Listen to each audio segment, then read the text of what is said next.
কিরে লালপরি, সে কখন থেকে কি যেন একটা ভেবে মুচকি মুচকি হাসছিস একা একা। আমার সাথে কোনো কথাই বলছিস না। কি ব্যাপার বলতো, কি হয়েছে তোর?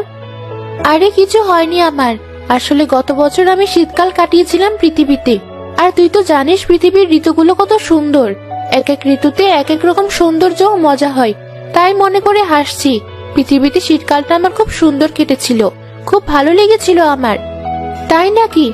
আসলে অন্য সব ঋতুতে পৃথিবীতে ঘুরে বেড়ানো হলেও এখনো শীতকাল পৃথিবীতে কাটানো হয়নি। তাই আমি এই বিষয়ে কিছুই জানি না। সত্যি কি পৃথিবীতে শীতকাল অনেক সুন্দর? হ্যাঁ, সত্যি অনেক বেশি সুন্দর। তুই চাইলে ঘুরে আসতে পারিস। প্রকৃতি যেমন সুন্দর লাগবে, তেমনি মানুষও খুব সুন্দর আনন্দ করে। তোর কথা শুনে আমার আর এক মুহূর্ত এখানে দেরি করতে ইচ্ছে করছে না। পৃথিবী আমার এমনিতেই ভালো লাগে। তোর কথা শুনে পৃথিবীর শীতকাল দেখার ইচ্ছে আমার আরো বেড়ে গেল। আমি এখনই পৃথিবীতে যাব। তুই কি যাবি আমার সাথে? আমি এখন যেতে পারবো না। আমি চাঁদের বুড়ির কাছে ঘুরে আসব। অনেকদিন হলো চাঁদের বুড়ির সাথে দেখা হয় না। তুই যা, পরে এক সময় দুজন একসাথে গিয়ে পৃথিবীতে ঘুরে আসব। ঠিক আছে, তাহলে তাই হবে। আমি এবার আসি।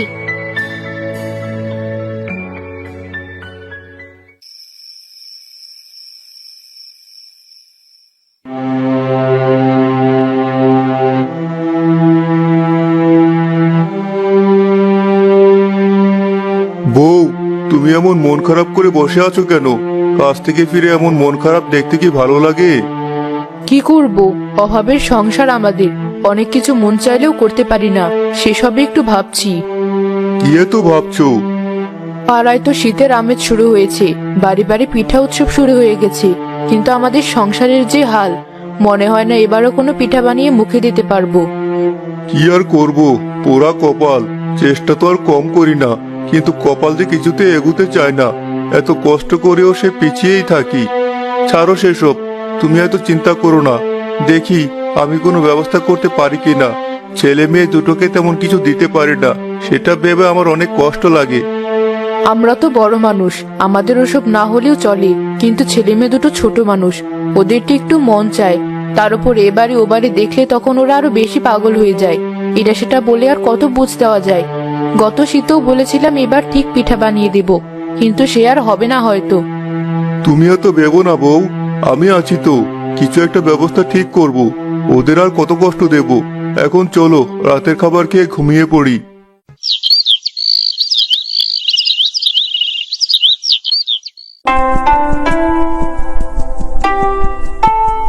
সত্যিই তো পৃথিবীতে শীতকাল অনেক সুন্দর।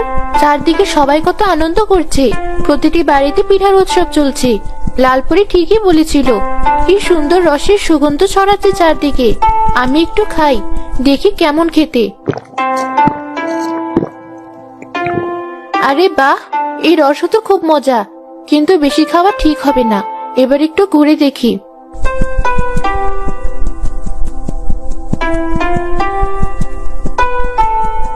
সব বাড়িতে নানা রকমের পিঠা তৈরি করছে। আমারও খেতে ইচ্ছে করছে, কিন্তু আমি খেতে পারছি না। ধুর, ভালো লাগে না। এমন সুন্দর সব পিঠা না খেতে পারলে পরে জীবনটাই বৃথা যাবে। আমি বানাতেও পারি না। এসব ভেবে কষ্ট না পেয়ে ঘুরে ঘুরে দেখি।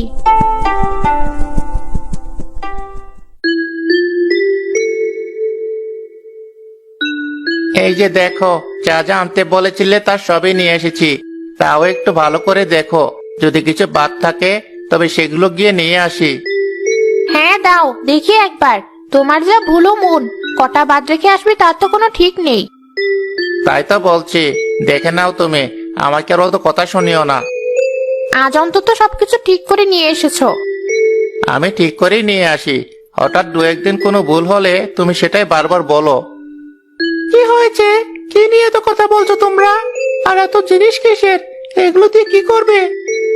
কে আর করবো? সেদিনও তো তুই বললি তোর নাকি শীতের পিঠা খেতে ইচ্ছে করেছে। হ্যাঁ, সে তো বলেছিলাম।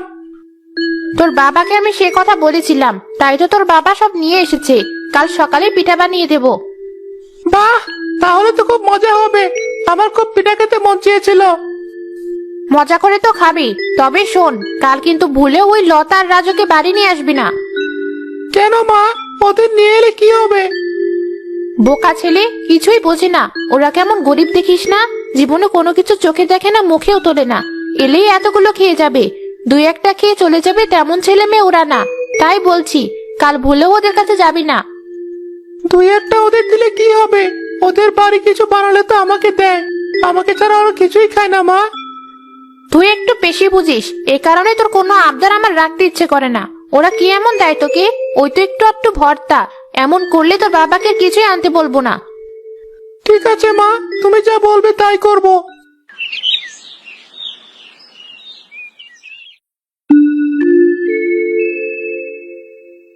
লতা আপু, চল আমরা একটু খেলতে যাই। এই ঠান্ডার মধ্যে আমার খেলতে ইচ্ছা করছে না ভাই। বেশ তো, তাহলে চলো আমরা এটা ঘুরে আসি। এই ঠান্ডায় আবার ঘুরতে যাবো কোথায়? বেশি কথা না বলে চুপ করে কম্বলের নিচে শুয়ে থাক। না না, সে হবে না, তোকে আমার সাথে ঘুরতে যেতেই হবে। আমার আর শুয়ে থাকতে ভালো লাগছে না। কেমন বিচ্ছু ছেলে তুই! একবার তোর মুখ দিয়ে কোনো কথা বের হলে আর রক্ষা নেই, সেটা তুই করিয়ে ছাড়িস। একে তো এমন শীত, তার উপর তোর এই জেদ। চল একটু ঘুরে আসি, বেশিক্ষণ করতে পারবো না কিন্তু। ঠিক আছে, চলো তাহলে।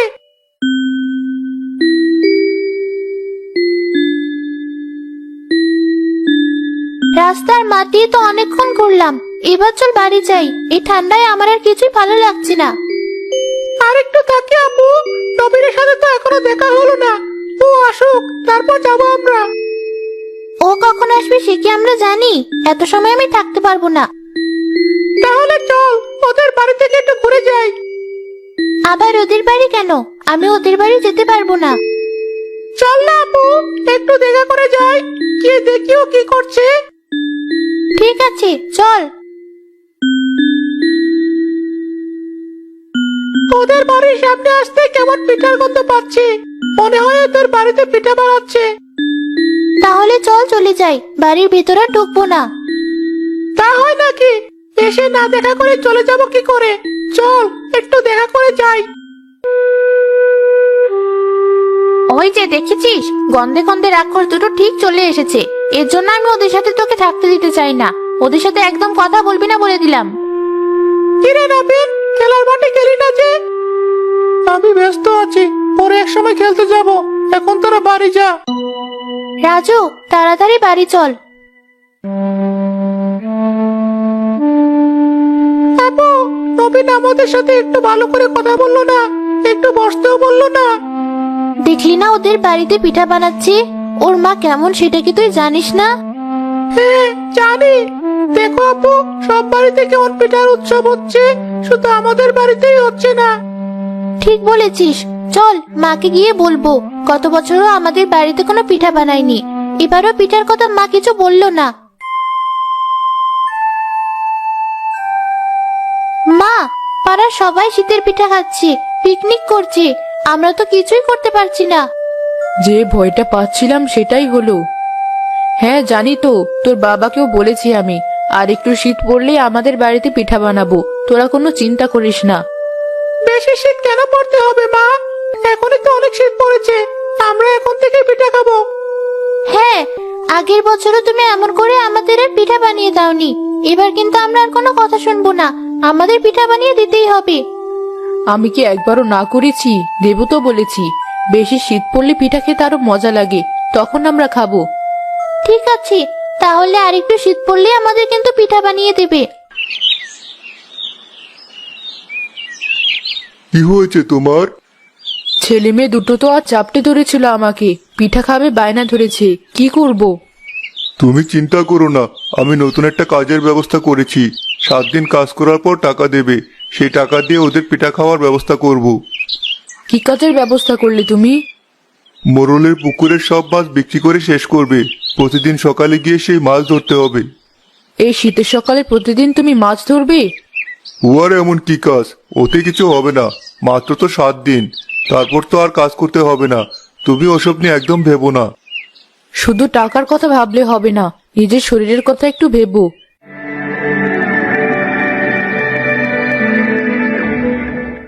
একই শীত পড়লো, শীতের তাণ্ডবে শরীরের হাড় যে একেবারে হিম হয়ে যাচ্ছে।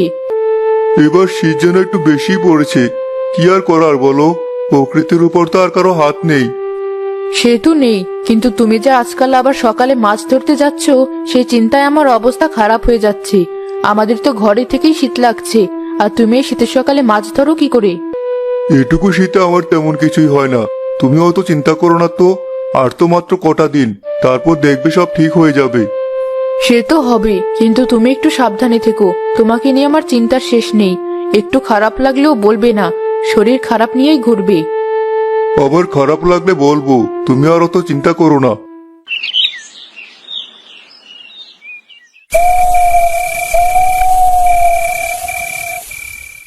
ঘরের বেড়াগুলো কেমন ভাঙা, শো শো করে বাতাস ঢুকছে। শীতে একদম কাঠ হয়ে যাচ্ছে মা, আর সহ্য করতে পারছি না। সে তো আমিও বুঝতে পারছি। তোর বাবা আসুক, তারপর বলবো, দেখি কি বলে সে। ওই তো বলতে বলতেই তোর বাবা চলে এসেছে। এই দেখো, টাকা হাতে পেয়েছি, পিঠার সব সরঞ্জাম কিনে নিয়ে আসবো। সে তো আনবে, কিন্তু ঘরের এই অবস্থা, এদিকে শীত আরো বেড়ে চলেছে। বাইরের বাতাস সব ঘরে ঢুকে যাচ্ছে, কি করব? তাহলে কি আগে ঘরটা ঠিক করব, পরের সপ্তাহে না হয় পিঠার আয়োজন করব? ঠিক আছে, তাহলে তাই করো। কালই গিয়ে সব কিনে এনে ঘরটা ঠিক করে দাও, তা না হলে ঘরে আর টেকা যাচ্ছে না।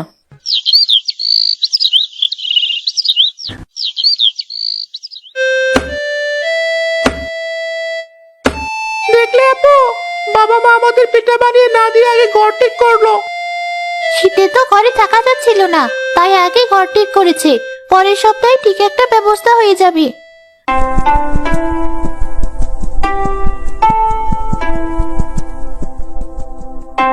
শীতকালটা পৃথিবীতে ভালোই কাটালাম, আর 2-1 দিন থেকে চলে যাব। শুধু আফসোস থাকবে, কোনো পিঠা খেতে পারলাম না। পরের বার লালপরীকে সাথে নিয়ে এসে দুজন মিলে একটা ব্যবস্থা করে পিঠা খেতে হবে। আজ যে কাজে গেলে না, এখনো শুয়ে আছো? কি হয়েছে তোমার? শরীরটা তেমন ভালো লাগছে না, বুঝতে পারছি না কি হয়েছে, তবে একটুও ভালো লাগছে না। কই দেখি। এ কি, জ্বরে তো তোমার গায়ে একেবারে পুড়ে যাচ্ছে। লতা, তোর বাবার মাথায় জলপট্টি দিতে থাক, অনেক জ্বর এসেছে তোর বাবার। আমি গিয়ে কবিরাজ মশাইকে ডেকে নিয়ে আসছি।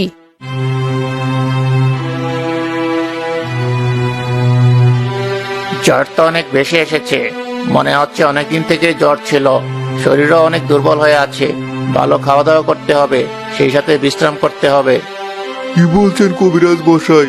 বিশ্রাম নেওয়া সম্ভব না।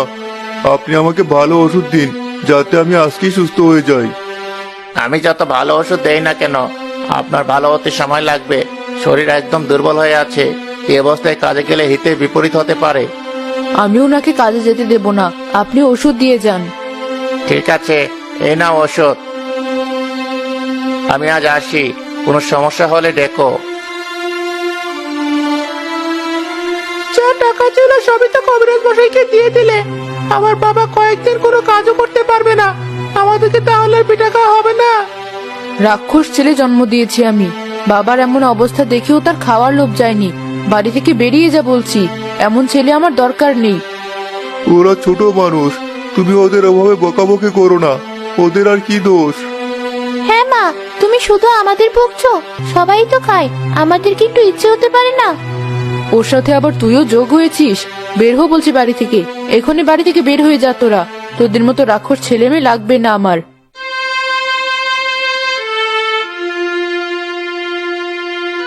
সামান্য পিঠা খেতে চেয়েছি বলে মা আমাদের এভাবে তাড়িয়ে দিল আপু। আমি অনেক কষ্ট পেয়েছি। আমারও খারাপ লাগছে, দুটো কথা শোনাতে পারতো, তাই বলে আমাদের বাড়ি থেকে তাড়িয়ে দিল। বাচ্চারা, কি হয়েছে তোমাদের? এখানে এভাবে মন খারাপ করে বসে আছো কেন? এ কি, তুমি তো পড়ি? হ্যাঁ, আমি পড়ি। এবার বলো তোমাদের কি হয়েছে? তোমাদের দুজনেরও তো মন খারাপ কেন? গ্রামের সবাই শীতের পিঠা খাচ্ছে, আমরাও পিঠা খেতে চেয়েছিলাম, কিন্তু আমাদের বাবা মা আমাদের পিঠা বানিয়ে দেয় না। সে কি কথা, পিঠা বানিয়ে দেয় না কেন? বাবা মায়ের কাছে টাকা নেই, তার উপর এখন বাবা অসুস্থ। তবুও রাজা পিঠার কথা বলেছিল বলে মা রাগ করে আমাদের বাড়ি থেকে তাড়িয়ে দিয়েছে। বুঝলাম, তবে তোমরা কিন্তু কাজটা মোটেও ঠিক করনি। বাবা অসুস্থ, এমন সময় কেউ পিঠা খাওয়ার কথা বলে? হ্যাঁ, আমরা আমাদের ভুল বুঝতে পেরেছি। তাহলে এখন আমরা কি করব? বাড়িতে